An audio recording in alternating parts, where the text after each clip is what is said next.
Hello everyone, welcome to my channel Bansari's Mathematics Solutions, and today we are starting new chapter number 5, Arithmetic Progression. थोड़ा x, y variables and equation से break लेके कुछ नया सीखते हैं आज. Okay, first of all, what is arithmetic progression? It is a sequence of number such that the difference between any two consecutive numbers is constant. Arithmetic progression या तो short में उसे कहा जाता है एपी. तो एपी क्या है? नंबर का लिस्ट, नंबर का एक सीक्वेंस है जहाँ पर दो कंसेक्यूटिव नंबर्स के बीच का डिफरेंस क्या होना चाहिए? सेम होना चाहिए, कांस्टेंट होना चाहिए. ओके, तो हम एग्जांपल से देखते हैं. कुछ एग्जांपल्स लेंगे हम.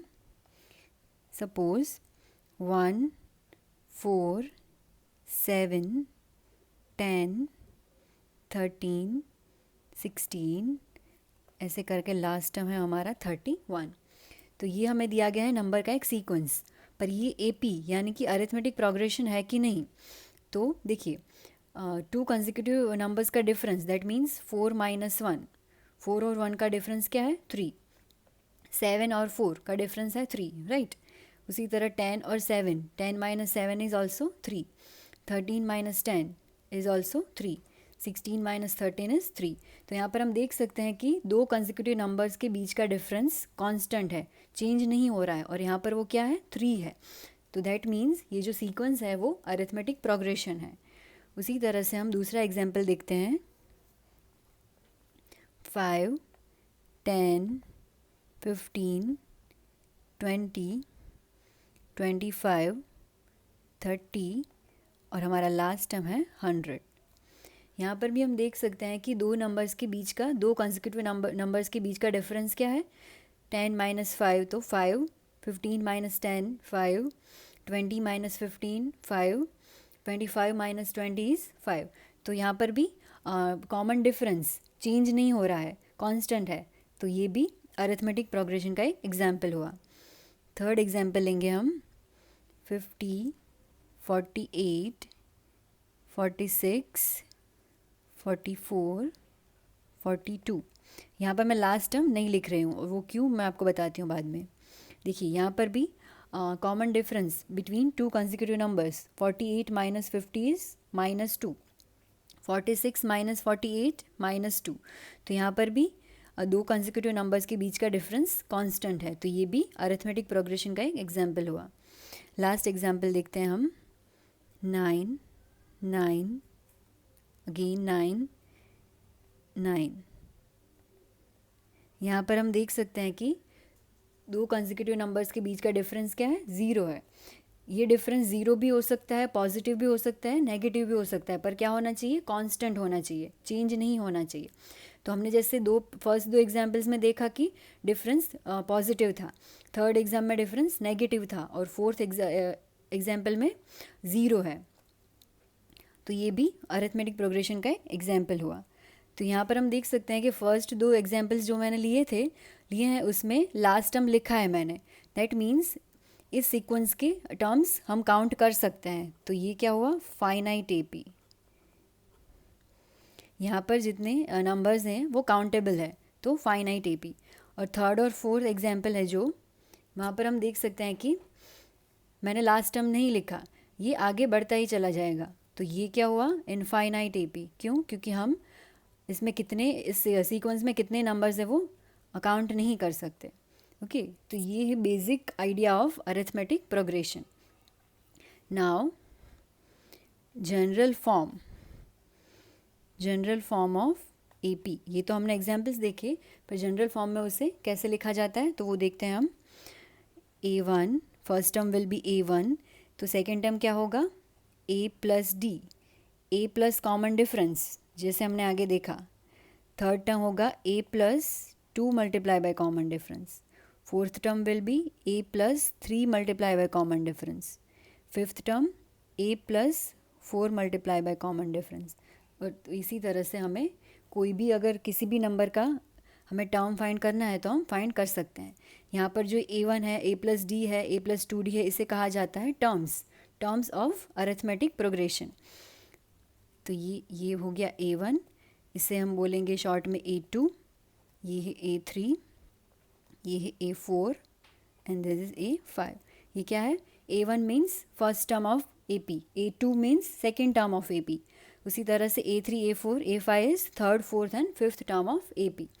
तो इस तरह से हम जनरल फॉर्म लिख सकते हैं इसका. यहाँ पर A या तो A1, इससे A भी लिख सकते हैं हम और A1 भी लिख सकते हैं. मैंने यहाँ पर A1 लिखा है. A और A1 वो क्या है? First term. इसे बोलते हैं AP का फर्स्ट टर्म.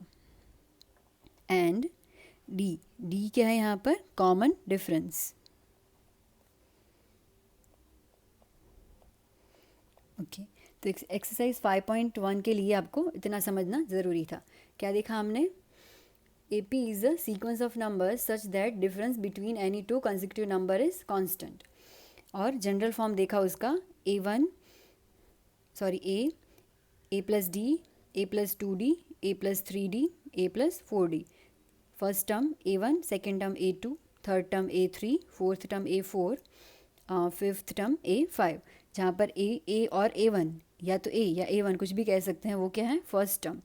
और D क्या है यहाँ पर? Common difference. ओके, तो ये ध्यान में रख के we will solve exercise 5.1. Exercise 5.1 question 1. In which of the following situations does the list of numbers involved make an arithmetic progression and why? Okay, तो यहाँ पर हमें चार क्वेश्चंस दिए गए हैं. उस पर से हमें बनाना है एक सीक्वेंस, नंबर का सीक्वेंस बनाना है. और वो नंबर का सीक्वेंस अरिथमेटिक प्रोग्रेशन यानी कि AP है कि नहीं, वो हमें चेक करना है. तो क्वेश्चन फर्स्ट देखते हैं हम. The taxi fare after each kilometer when the fare is ₹15 for the first kilometer and ₹8 for each additional kilometer. Okay, तो इस सिचुएशन से हमें बनाना है नंबर का लिस्ट. तो हम लिखेंगे fair for first kilometre. 1 kilometre का क्या है? जैसे कि बताया है कि फर्स्ट 1 किलोमीटर का 15 रुपीज़ है और उसके बाद हर एक किलोमीटर का 8 रुपीज़ ऐड होता है. तो फर्स्ट का क्या है? Fair for first kilometre is 15, right. ये हमें दिया गया है. नाउ फेयर फॉर 2 किलोमीटर क्या होगा? देखिए, फर्स्ट किलोमीटर का है 15 और उसके बाद के हर एक किलोमीटर का है 8. तो 15 + 8 सिंपली. तो क्या होगा? 15 + 8 इज़ 23. उसी तरह से फेयर फॉर 3 किलोमीटर. ओके, हमें दिया गया है कि पहले किलोमीटर का कितना है? 15. तो 1 किलोमीटर का आ गया, तो बाकी के 2 किलोमीटर का क्या होगा? 2 × 8, राइट. क्योंकि अगर 1 किलोमीटर का 8 रुपीज़ है तो 2 किलोमीटर्स का होगा 2 × 8 रुपीज़. So 15 + 8 × 2 is 16. 15 + 16 इज़ 31. उसी तरह से फेयर फॉर 4 किलोमीटर. 4 किलोमीटर के लिए कितना फेयर होगा? तो फर्स्ट किलोमीटर का 15 है, तो बाकी के 3 का होगा 3 × 8, right. So 15 + 8 × 3 is 24. 15 + 24 is 39. Okay, सारी सिचुएशंस के लिए हमें पहले 4 नंबर्स फाइंड करना है. इसे मैं लिखूंगी एज अ सीक्वेंस. नाउ 15, 23, 31, 39 और ये इस तरह से. नाउ हमें नंबर का सीक्वेंस तो मिल गया, पर ये अरिथमेटिक प्रोग्रेशन है कि नहीं वो हमें चेक करना है. तो हम कैसे चेक करेंगे? देखिए, ये फर्स्ट टर्म है, ये A है, ये A2, ये A3 और ये है A4, इस तरह से, राइट. नाउ सबसे पहले हम कॉमन डिफरेंस फाइंड करेंगे. कॉमन डिफरेंस कैसे फाइंड कर सकते हैं हम? आगे हमने देखा difference between any 2 consecutive numbers is a common difference. तो यहाँ पर A2 - A या तो A1 लिखते हैं हम. चलिए, A2 - A1 is equal to 23 - 15. 23 - 15 is 8. Now A3 - A2 देखते हैं हम. A3 - A2 31 - 23. 31 - 23 इज़ 8. ओके, ये भी 8 मिला. तो आगे चेक करते हैं. A4 - A3. A4 - A3 is equal to 39 - 31. This is also 8. तो हम देख सकते हैं कि यहाँ पर common difference between any 2 consecutive numbers is same, is constant. यहाँ पर वो चेंज नहीं हो रहा. एंड दैट मीन्स ये AP है। आंसर लिखेंगे हम डिफरेंस इज सेम, और कांस्टेंट भी लिख सकते हैं हम, constant, and that's why it is an AP। इस सिचुएशन से जो नंबर्स बन रहे हैं वो AP में है, अरिथमेटिक प्रोग्रेशन है। Okay, now second question, the amount of air present in a cylinder when a vacuum pump removes 1/4 of air remaining in the cylinder at a time. Okay, cylinder में कुछ amount of air already है और by eight A time वो कितना remove करता है, 1/4। तो कितनी एयर है वो दी नहीं गई है हमें, तो हम वो पहले सपोज करेंगे। सपोज कोई भी नंबर सपोज कर सकते हैं हम, मैं ले रही हूँ 256। Suppose the amount of air present in a cylinder is 256 litre. ये आप कोई भी नंबर ले सकते हैं। यहाँ पर हमें 1/4 रिमूव करना है एवरी टाइम, तो बेटर रहेगा कि आप लें 4 का जो फैक्टर हो वो लें आप 4 का, उस तरह से हमें नंबर लेना है। Suppose the amount of air present in the cylinder is 256, जो नंबर 4 से इजीली डिवाइड होता है, ऐसा नंबर। ओके, नाउ हमें दिया गया है कि एट ए टाइम कितना रिमूव होता है वैक्यूम पंप से, 1/4 ऑफ एयर।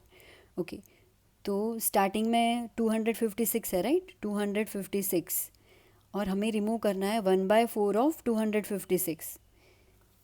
क्यों? क्योंकि एट ए टाइम 1/4 रिमूव होता है, तो क्या बचेगा, 256 minus 256 divided by 4 is 64। Now 256 minus 64 is 192।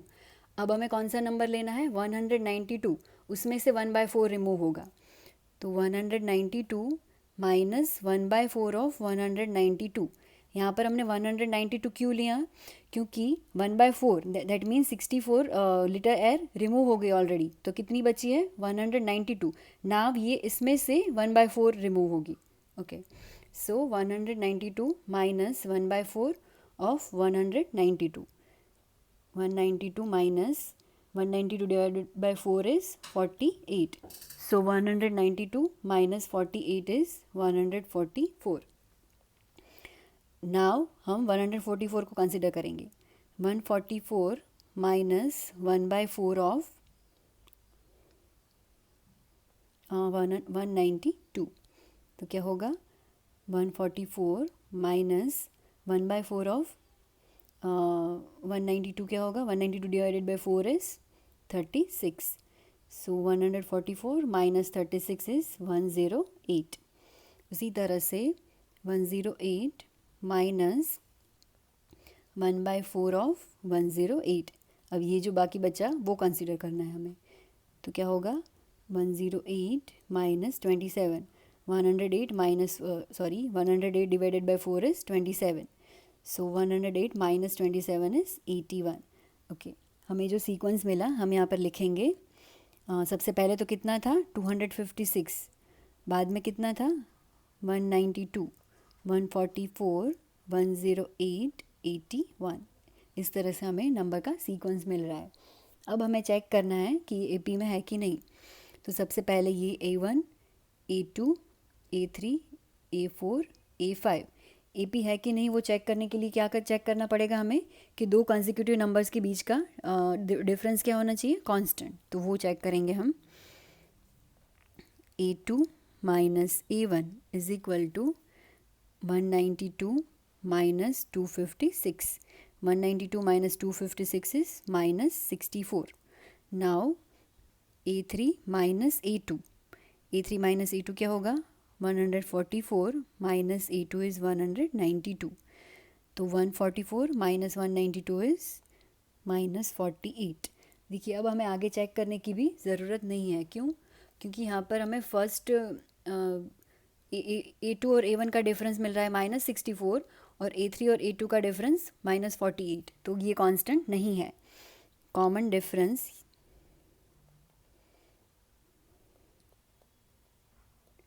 Is not same, वो सेम नहीं है। and that's why it is not an AP. ये numbers AP form नहीं करते हैं, arithmetic progression नहीं है. Now question number 3.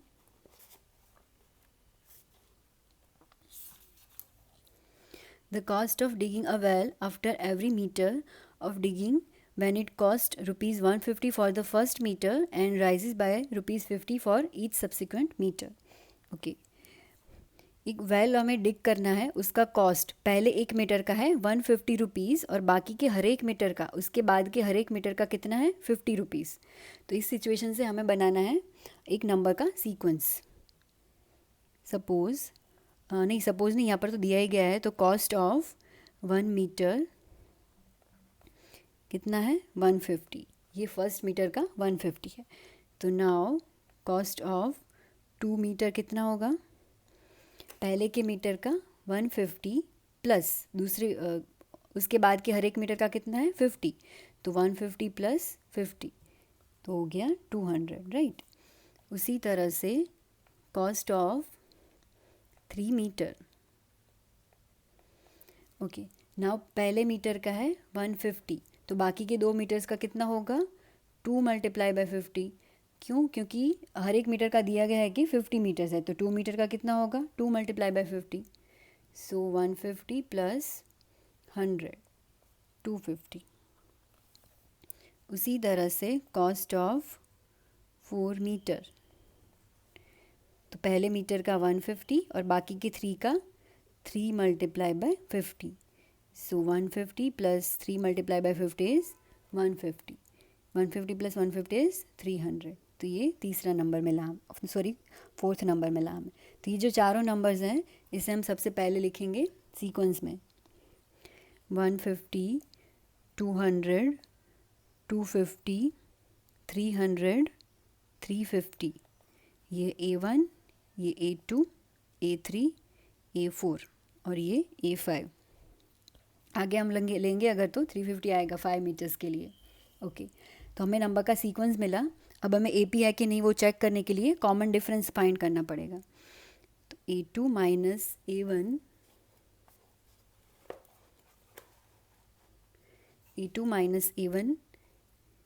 Is equal to 200 minus 150, तो 50 आएगा. Now A3 minus A2 250 minus 200, तो 50. A4 minus A3 300 minus 250 is also 50.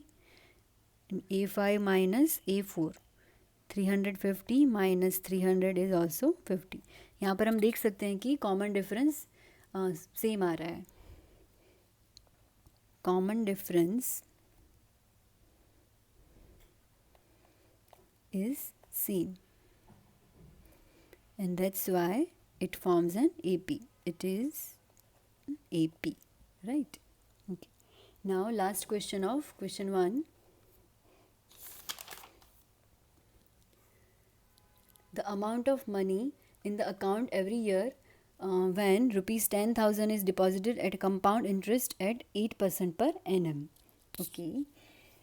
10,000 rupees deposit किए गए हैं और वो कितना इंटरेस्ट देते हैं 8% पर एनम. पर ये सिंपल इंटरेस्ट नहीं है, कंपाउंड इंटरेस्ट है. तो ये हमें पहले 4 इयर्स के लिए फाइंड करना है और वो AP में है कि नहीं वो चेक करना है. तो सबसे पहले स्टार्टिंग अमाउंट कितना डिपॉजिट किया है initially 10,000 rupees, right. Now amount after 1 year कितना होगा 1 ईयर के बाद का अमाउंट 10,000 का 8% डिवाइडेड बाय 100. तो 0 0 कैंसिल. 800 रुपीज़ इंटरेस्ट मिलेगा, पर अमाउंट कितना होगा जो 10,000 में है 10,000 में 800 ऐड होगा. 10,000 प्लस 800 तो क्या होगा 10,800. तो ये फर्स्ट सीक्वेंस का नंबर होगा, ये सेकंड मिल गया. अब हमें फाइंड करना है third. Amount after 2 years, 2 years के बाद कितना होगा, तो अब हमें इंटरेस्ट मिलेगा इस नंबर पर 10,800 मल्टीप्लाई बाय 8 बाय 100, तो ये 0 0 कैंसिल दोनों, 108 मल्टीप्लाई बाय 8 इज़ 864. नाउ ये 10,800 में ऐड होगा 864, तो क्या मिलेगा हमें 11,664. उसी तरह से अमाउंट आफ्टर 3 years, तो वो इस नंबर पर मिलेगा अब 11,664 मल्टीप्लाई बाय 8 डिवाइडेड बाय 100, तो कितना होगा 11,664 मल्टीप्लाई बाय 8 विल बी 93,312, पर इसमें डिवीजन में 100 है तो यहाँ पर डेसिमल पॉइंट आएगा और इसमें ये ऐड होगा. नाउ 11,664 प्लस 933.12, सॉरी ये 12 नहीं बोल सकते, इसे डेसिमल पॉइंट के बाद जो होता है उसे सेपरेटली 1 2 ऐसे बोला जाता है. या सो नंबर इज़ 12,597.12. ओके, तो ये हमें 4 नंबर्स सीक्वेंस के 4 नंबर मिल गए. कौन से थे वो? पहले 10,000, 10,800, 11,664 एंड 12,597.12. यहाँ पर हम फाइंड करेंगे common difference. A2 minus A1 is equal to 10,800 minus 10,000, तो क्या होगा 800. उसी तरह से A3 माइनस A2 11,664 माइनस 10,800, तो क्या मिलेगा 864. अब हमें आगे फाइंड करने की ज़रूरत नहीं है क्योंकि पहले हमें डिफरेंस मिल रहा है 800 और बाद में मिल रहा है 864, तो ये कांस्टेंट नहीं है. Common difference is not same, not constant, and that's why it doesn't form an AP. It is not an AP. Okay, तो guys ये था question number 1 of exercise 5.1. Next questions के लिए please watch next video. Thank you.